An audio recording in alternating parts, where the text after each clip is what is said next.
Agorism is a politico-economic philosophy proposed by libertarian author Samuel E. Konkin III. It is loosely related to anarcho-capitalism, which advocates for the elimination of the state in favor of individual sovereignty in a free market, and market anarchism and free market anarchism, which advocate for the replacement of the state with a competitive market of private security, justice, and defense provision organizations. The goal of agorism is to bring about a society in which all interaction, especially economic exchange, is free, voluntary, and either unregulated or self-regulating. The word agorism is derived from the Greek agora, meaning an open place, in the socio-economic context, an open place for social assembly and trade. Agorism and the various stateless forms of capitalism have a primary objective in common. They desire that all social and economic interaction be self-regulating, that all interaction be unregulated by irrelevant external actors, and that all choices be made freely and voluntarily by individual actors. According to Ayn Rand's definition of laissez-faire capitalism, all property would be owned by private actors in a capitalistic social system. In both statist and stateless forms of capitalism, private actors have the right and responsibility to regulate their own interaction, often, though not always, through the agreement to the terms of a mutually binding contract, usually enforced by a mutually agreed upon party. In statist capitalism, that party could be either the state or various state-approved organizations such as courts of private law or private insurance companies. In the various stateless capitalisms, that party could be any person, business, or agency, such as a private defense company or a dispute resolution organization, or DRO, which is like a private sector version of a judge or a court of law. While agorism does not abhor the conditions of the various stateless capitalisms, agorism does not specifically mandate that all property be owned by private actors.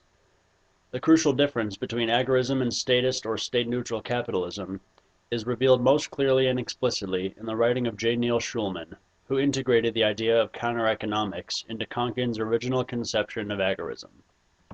In counter-economicist agorism, the very definition of the free market is expanded upon to include those economic activities, exchanges, and interactions which are not just unregulated, but also those interactions which are explicitly prohibited by law, in other words, regulated out of legality. In this paradigm, illegal, or black market, activity, as well as hidden, underground, or under the table, or gray market, activity, become integrated into the greater realm of free market activity.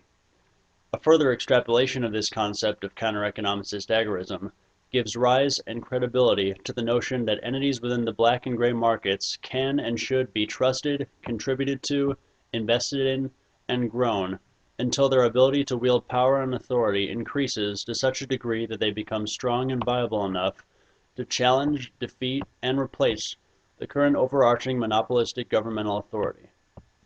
In a counter-economicist agorist society, only those interactions by the black and gray markets which remain peaceful and voluntary are considered part of the free market, and any black or gray market interaction which become violent and coercive are no longer considered justified. Due to this fact, precisely how black and gray market entities with the intent to refrain from engaging in coercion in order to effect their ends may come to defeat and replace a violent coercive government is unclear. Granted that this defeat must be nonviolent, perhaps it is to be assumed that the defeat may be compared to the outcome of an electoral victory, in which votes are measured by monetary contribution, investment, and fidelity to markets. However, agorism does advocate the use of violent, forceful action against the state if and when necessary, but mostly for the purposes of self-defense, and in dire circumstances in which the self-preservation of the movement is threatened.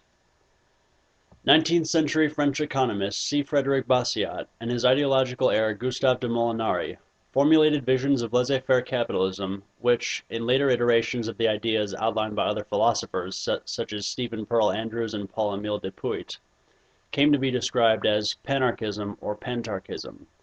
Those words mean the system of the rule of all, implying an equal authoritative legitimacy of all sovereign actors or sovereigns.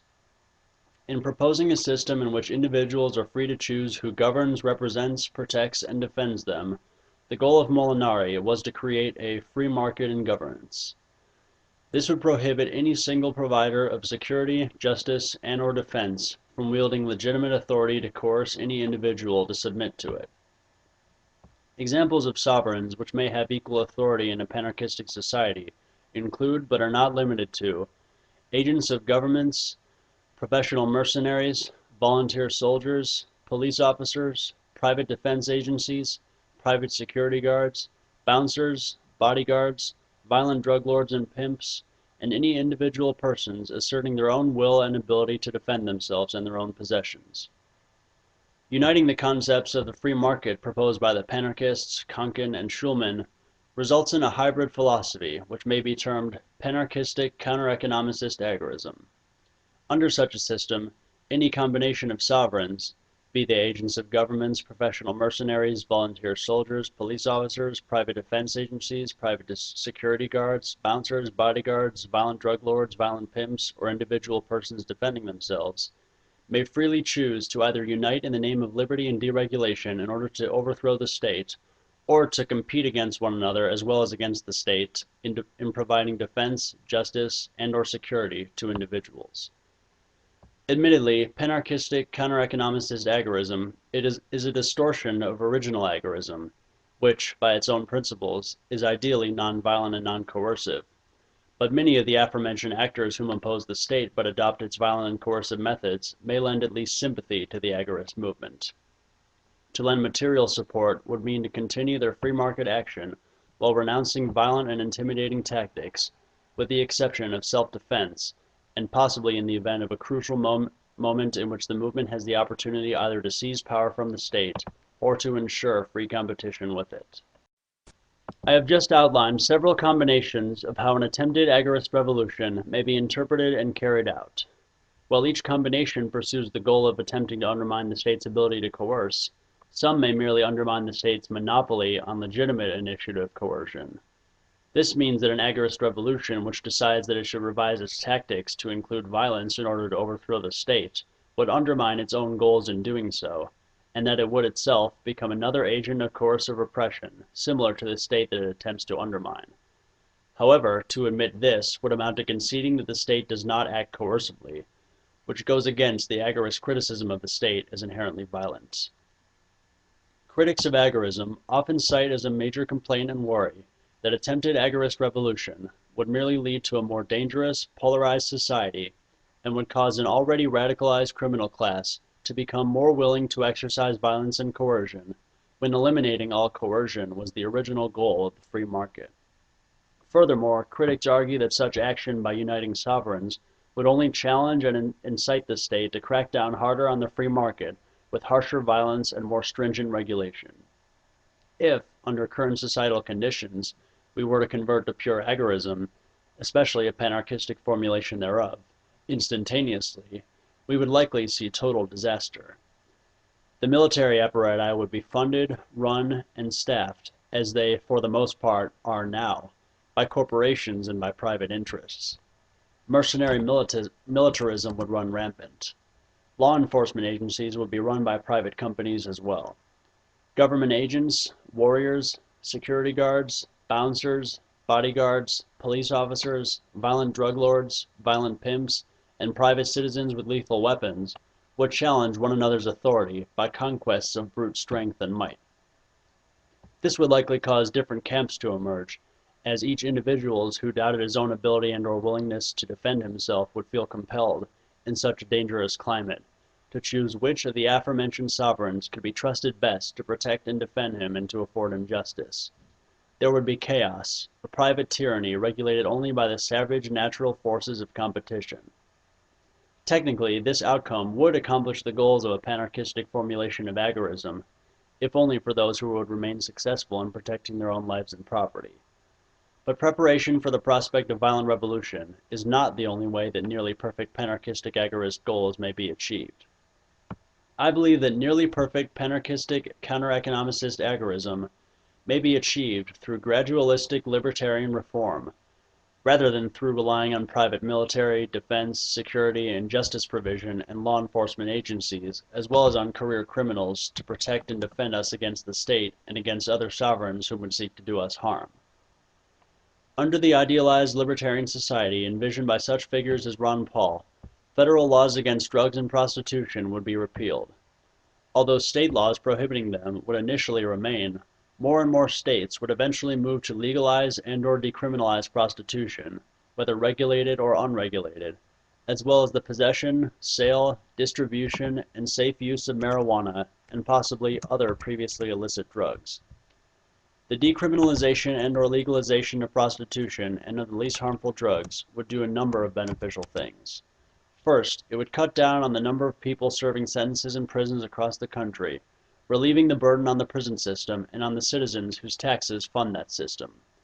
Second, it would drastically reduce the percentage of nonviolent inmates, potentially leading in a renewal of public faith and trust in the justice system as preventing violent coercion, rather than the mere commission of infractions of malum prohibitum petty vice.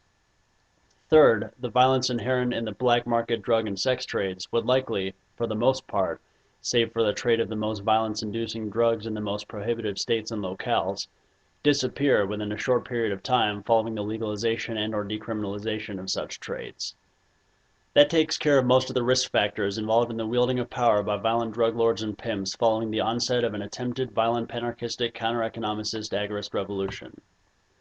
Also, in an ideal libertarian society, the worldwide interventionist military-industrial complex with which the United States is currently plagued would be scaled down to a reasonable and manageable size and scope.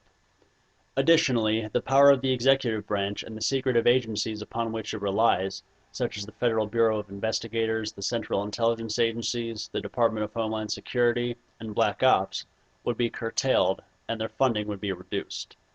Furthermore, a smaller military would denecessitate significant corporate contribution to the finance of military projects, in addition to the finance that would normally be handled by taxation of citizens by the public sphere. Possibly, voluntary individual donations to military would even increase due to reduced tax burdens on the citizenry. An overall optimistic combination of such prospects would result in a military in which ordinary citizens would be proud to volunteer for service, and perhaps soldiers would even be willing to serve longer and/or accept lower pay and/or accept fewer benefits. That takes care of most of the risk factors involved in the wielding of power by government, its agents, private military industry, private defense agencies, and professional mercenaries. Now that gradualistic libertarian reform will have brought about the relaxation of drug and prostitution laws, a smaller, more manageable military, and a more principled, responsible justice system, thus eliminating the majority of public and state fear of the wielding of power by violent drug lords, pimps, military, and the executive branch, which sovereigns are there left for us to decide whether to fear or to rely on for protection? Police officers, security guards, and private individuals. Police officers who don't intimidate, harass, ticket, or imprison citizens for indulging in petty vices that don't coerce or harm their fellow human beings. Security guards, bouncers, and bodyguards who could be legally hired by individuals seeking to protect themselves, individuals who would be free to make their own rules regarding whom they would like to allow onto their own property, whether residential or for the purposes of business, their clientele, and their property. Private individual citizens whom would retain their Second Amendment rights to bear arms and to defend themselves and their families against violent coercion.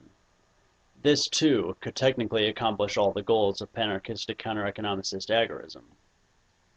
I believe that I have just articulated a statist, gradual, reformistic, non-revolutionary approach to panarchistic counter-economicist agorism that would accomplish the goals of agorism without risking any of the violence implicit in the alternative combinations of the possible formulations of the idea, especially in the approach as outlined by a synthesis of the ideas of Konkin, Schulman, and the panarchists. I would further claim that the gradual reformistic libertarian approach would dissuade violence by negating the validity of the complaints which could be made by those agorists with revolutionary tendencies whom would argue that their own goals cannot be accomplished without violent defeat of all agents of the current government, as well as of any potentially challenging agent or agencies wishing to exercise violent coercive authority. This begs the question, is the approach which I have articulated merely an idealized libertarian republicanism, or is it a perfected, quasi-statist, panarchistic, counter-economicist agorism which embraces polyarchism, that is, the legitimacy of many but not all sovereign actors? Perhaps it is both at once. But one thing is certain. At a time in history when the risk of worldwide economic stagnation and collapse is very real, political polarization and income equality are high and rising, and a grassroots populist tax and regulation protest movement is on the upswing. The importance of articulating and considering the adoption of such a gradual reformistic approach, and of judging how to best walk the line between conceding just enough to the movement's demands so as to dispel justification for violent upheaval versus conceding too much, thus upsetting the balance of the political defense and justice systems, cannot be overstated.